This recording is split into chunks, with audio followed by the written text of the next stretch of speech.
La doctrina de la unicidad rechaza el concepto de un hijo eterno, pues esta es una creencia irracional que se opone a la escritura.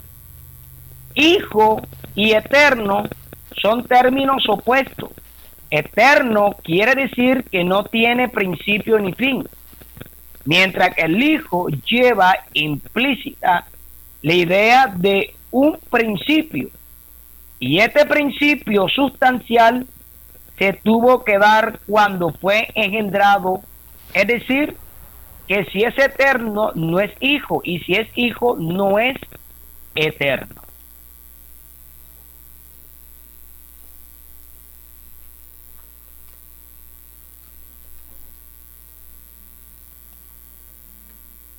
Ok, la pregunta es, la persona hijo que nació de María, que confesó tener carne y tener hueso, que murió y resucitó, ¿verdad? Y que después de haber resucitado confesó tener un Dios y Padre, este hijo, ¿verdad? Esta persona hijo que hizo tales confesiones, ¿es una persona eterna? ¿Sí o no? ¿Por qué? Si su respuesta es sí, sí, el hijo es una persona eterna.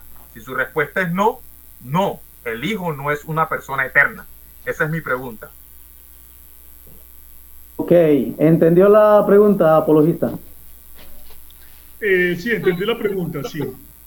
Bueno, tiene 3 minutos para responder. Adelante. Bueno, el hijo sí es una persona eterna, pero no en su condición de hijo. En su condición de hijo, él tuvo un principio. En su condición de hijo tuvo que nacer de la Virgen María. Como todos los hombres nacen, él tuvo que tener una madre y nacer. La palabra de Dios dice que él era la simiente de la mujer. O mejor dicho, el Mesías tenía que ser la simiente de la mujer para destruir a la serpiente antigua que se llama Diablo y Satanás.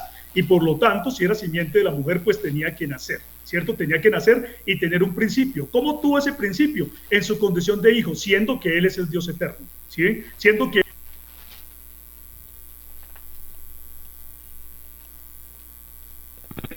La doctrina de la unicidad rechaza el concepto de un hijo eterno, pues esta es una creencia irracional que se opone a la escritura.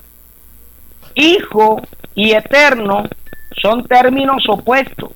Eterno quiere decir que no tiene principio ni fin, mientras que el hijo lleva implícita la idea de un principio, y este principio sustancial se tuvo que dar cuando fue engendrado, es decir, que si es eterno no es hijo, y si es hijo no es eterno.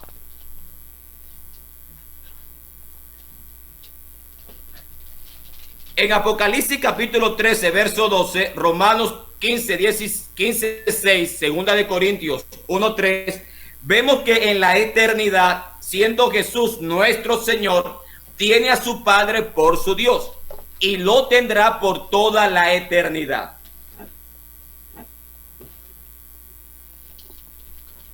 En Apocalipsis capítulo 13, verso 12, Romanos 15, 6, segunda de Corintios 1, 3, vemos que en la eternidad, siendo Jesús nuestro Señor, tiene a su Padre por su Dios y lo tendrá por toda la eternidad.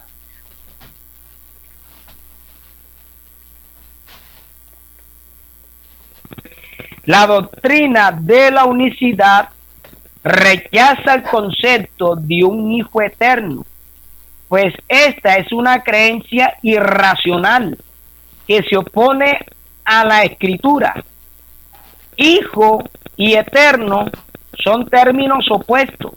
Eterno quiere decir que no tiene principio ni fin, mientras que el hijo lleva implícita la idea de un principio, y este principio sustancial se tuvo que dar cuando fue engendrado, es decir, que si es eterno no es hijo, y si es hijo no es eterno. En Apocalipsis capítulo 13, verso 12, Romanos 15, 6, segunda de Corintios 1, 3, vemos que en la eternidad, siendo Jesús nuestro Señor, tiene a su Padre por su Dios y lo tendrá por toda la eternidad. Ok, la pregunta es, la persona hijo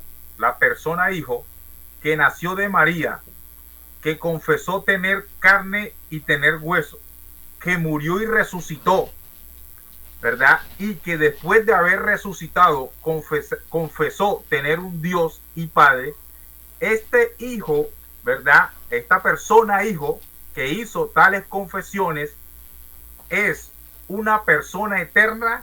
¿Sí o no? ¿Por qué? Si su respuesta es sí, sí, el hijo es una persona eterna. Si su respuesta es no, no, el hijo no es una persona eterna. Esa es mi pregunta. Ok, ¿entendió la pregunta, apologista? Sí, entendí la pregunta, sí. Bueno, tiene 3 minutos para responder. Adelante. Bueno, el hijo sí es una persona eterna, pero no en su condición de hijo. En su condición de hijo, él tuvo un principio. En su condición de hijo tuvo que nacer de la Virgen María. Como todos los hombres nacen, él tuvo que tener una madre y nacer. La palabra de Dios dice que él era la simiente de la mujer. Mejor dicho, el Mesías tenía que ser la simiente de la mujer para destruir a la serpiente antigua que se llama Diablo y Satanás.